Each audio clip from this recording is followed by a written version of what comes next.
Hey everyone, today I'm going to show you a very quick and dirty way of remembering the Vertucci's classification for root canal systems. First, start by drawing a 4x2 table as shown here. Each box is going to correspond to the 8 different Vertucci types, from type 1 to type 8. We're going to start by writing down 1 on the top left box, 2 on the top right box, and 3 on the bottom right box. These 3 will be our cornerstones and are the easiest to remember.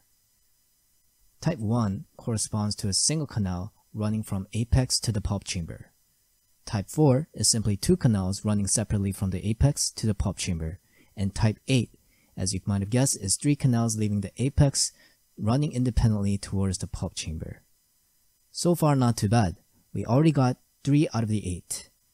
Now let's continue on by writing down the following.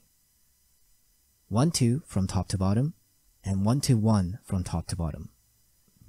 Type 2, as the number 1-2 suggests, it will be 1 canal giving rise to 2 canals as we travel from the apex to the pulp chamber. Type 3, following the similar pattern, is 1 canal that arises from the apex and during its course splits off into 2 and unites into 1 before it joins into the pulp chamber. For the last remaining 3, we're going to write down 2-1, 2-1-2, and 2-1-2-1. Type 5 is 2 canals at the apex joining into 1 before it hits the pulp chamber. Type 6 is 2 canals from the apex joining into 1 and then splitting off into 2 again before it hits the pulp chamber. And finally, type 7 is 2 canals joining into 1 canal, splitting off again into 2 canals before uniting yet again into 1 canal before it hits the pulp chamber. And that's it.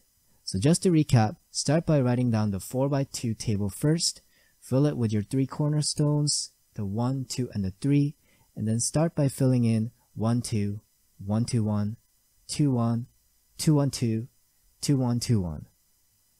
And this will allow you to recall the corresponding Vertucci's classifications without a hitch.